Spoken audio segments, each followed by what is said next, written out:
We're back again, guys. We've got a new video of the Lamborghini. This is the Revuelto SV.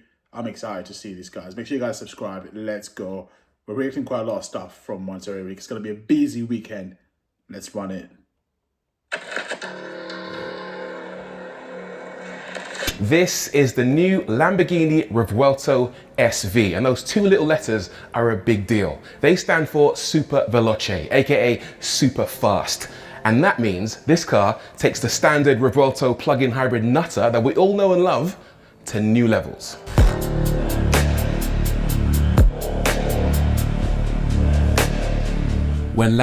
I've got to say, this looks very aggressive compared to the Revuelto. If you can call a normal Revuelto non-aggressive, that is offensive.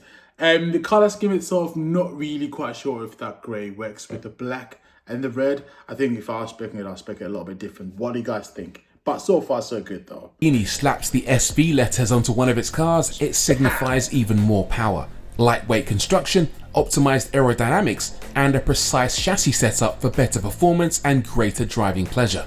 And the Revuelto SV is no different.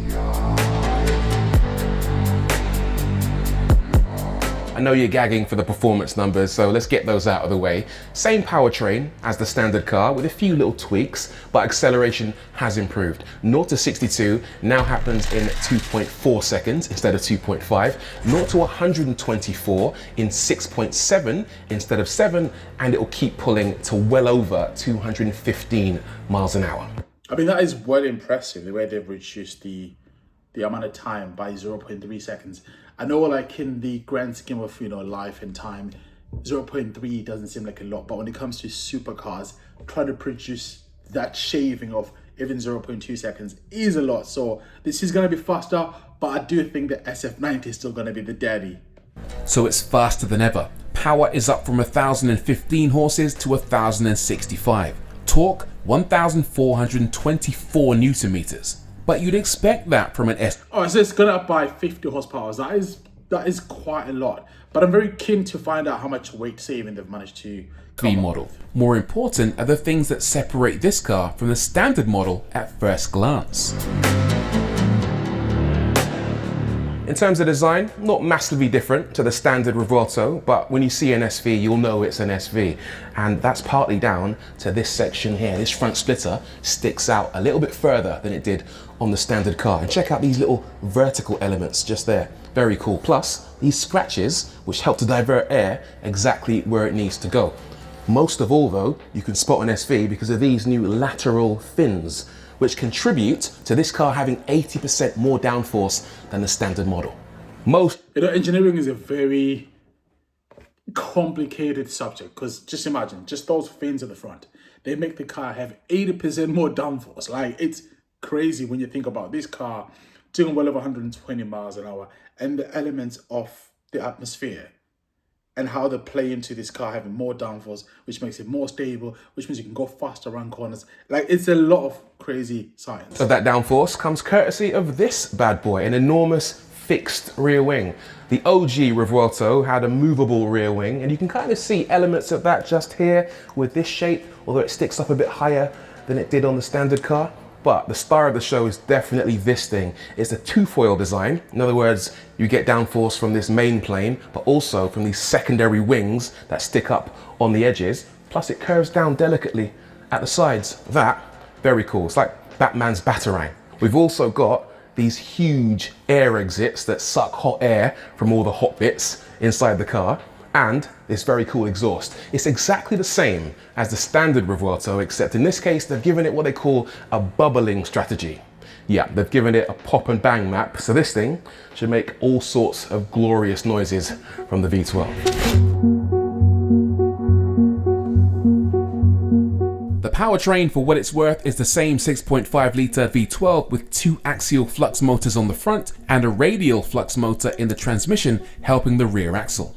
The V12 alone makes 825 horsepower, an 11 horsepower jump, meaning most of the power increase comes from the electric side of this car, notably a larger 7.3 kilowatt hour battery pack. Together, they make the SV the fastest and most powerful Lambo ever built in Sant'Agata. Let's talk about the logos and the liveries, because that's another surefire way of telling an SV apart from a standard car. Now, this logo you can have in a variety of ways. This one's a delicate little SV. And they would charge you well over £1,000 for that big, massive logo. I know, it's crazy. The rear, but you can also have SV incorporated into the side intakes, SV badges on the front, or no SV badges at all if you want to fly under the radar. As for the livery, well, that manifests itself in a couple of different ways. You can have the body color in whatever color you want, basically. This one's Azzurro Tetis, forgive my Italian. And then you can combine that with a dark lower section with or without pinstripes, and a dark upper section, again, with or without pinstripes, or go completely body color. The choice is yours. How would you have it, guys? I think I'd have it body color, so when it comes to reselling the car, it's a lot easier to sell. I think with some of these cars, if you customize them so much, then they don't become like an easy, they don't have necessarily like an exit strategy where you can just get out of the car so easily. So it's one of those questions. But I suppose if you're going to buy this car, which will probably cost in the £700,000 mark, I'd probably say, because the Revuelto, when it came out 2 years ago, that was costing probably $550. So I suppose you don't care. You won't sell the car. So it's one of those. Let's talk wheels and tires. 20s at the front, 21s at the rear. No bigger options are available with the SV. These are super light wheels. They're forged, but the cool thing about them is they now have center locks. This is very, very cool here, very racy. And these are available with a choice of different color finishes to match the brake calipers and your pinstripes. That's a nice touch, I like that. As for the rubber, these are Bridgestone Potenza Race Rs, semi-slicks built specifically for the SV, although probably a bit sketchy if you live in rainy England. Oh, and there's carbon everywhere. Up to 25 exterior bits are available in visible carbon fiber, including the front bumper, the rear wing, plus carbon on the interior, which I'll show you in a moment, all in the name of helping it look more sporty and saving weight. That's what I'm trying to get. Is the car lighter? And I think they need to make the car lighter by 50 kilos. If you're going to charge like crazy amount of money, you've got to reduce the weight naturally. So hopefully they've managed that. The brakes have had a big upgrade on this car as well. Formula One inspired CCMR Plus carbon ceramic discs, 420 millimeters up front and 410 millimeters at the rear. 23% better heat dissipation and 11% better stopping power for 200 kilometers an hour to 0 in just 116 meters. These things are immense. As for suspension, Lambo promises an optimized damper setup that translates to superior handling, specifically a 17% improvement in agility and a 10% improvement in lateral grip compared with Revuelto.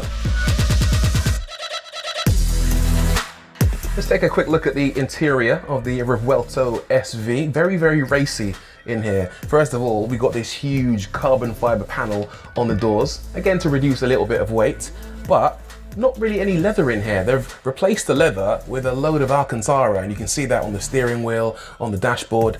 And these seats, by the way, there's no comfort seat option. I've got these sporty buckets which don't really adjust. There's no electric adjustment at all, only manual control. I feel like I'm sitting lower in this car than in the standard model though, which gives me a really good driving position, even if they are a bit sort of uncomfortable, but they do. Yeah, you don't buy this car to have comfort, creature comforts, should I say. You buy it for accelerating scenarios like in a racetrack, and you want the car to hug you around, you know, tight turns. So I think it serves what it says in the tin can. It serves those extreme sport racing times. I'm waffling, let me crack on. SV on the sides, and that is a nice touch. Now I'll draw your attention to the steering wheel. There are some new toggles. So on the previous car, the one over here used to adjust the ALA, the aerodynamic system. But in this, because we got a fixed rear wing, that's been replaced with a switch that activates your pilota mode or pilot mode.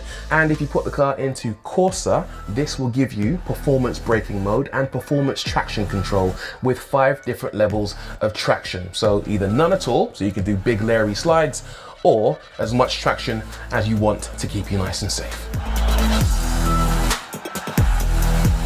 The Revuelto SV also uses Lamborghini's new AI-optimized 6D sensor, Positioned near the center of gravity, this tracks pitch, roll, yaw, and 3D acceleration. It's connected directly to new intelligent braking and vehicle systems, predicting movement in real time, pre-tuning the suspension and brakes so the SV can tackle corners and curbs with maximum precision. Now, I get that AI is good and everything for certain things, but I think when it comes to cars, when it comes to supercars and hypercars, we're seeing a lot of these manufacturers, they're going back to the analog style of the engine and the gearbox and having that symbiotic relationship which oozes to the driver, that like natural feel, like that inputs are causing the car to do certain things. So there's a bit of disconnect. I think once you start to involve AI, it just ruins the driver experience. That's just my opinion, I think, and yeah, I'm not a fan of that.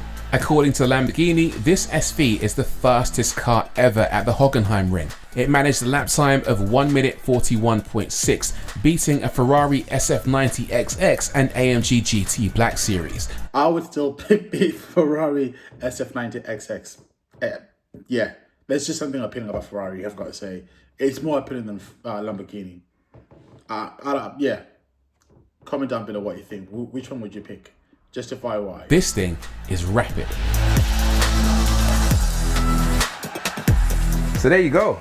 Revuelto SV, the car that takes the standard V12 monster to a new level. If you thought that was mad, this thing is different gravy.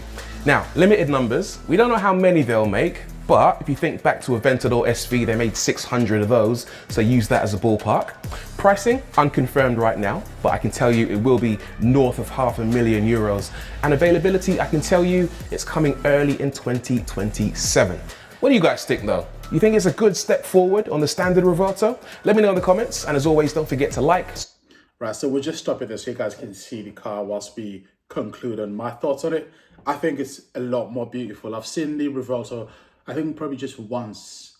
I spent about 30 minutes looking at the car and just taking all the angles in. It was beautiful, better in real life than we think. And it is a very low car. It sits very low to the ground, but it's very wide. And with this, it looks a lot more aggressive. The color choice here, you can tell they're showing you just what you can, I guess, create based on your taste. So they are going to show the extreme. You've got the option to just to do like one body color, which is always nice. And it looks more aggressive. I like it. I like it. It looks nice. Compared to Ferrari SF90, I'd say this looks a lot better design-wise. It's going to sound a lot better. The reason why I'm choosing the SF90XX is because it's Ferrari at the end of the day, isn't it? But anyways, guys, thanks for watching. Hopefully, you guys enjoyed the video. Make sure you guys subscribe. Comment down below as well what your opinions. We'll talk in the comments. See you guys soon. Peace out.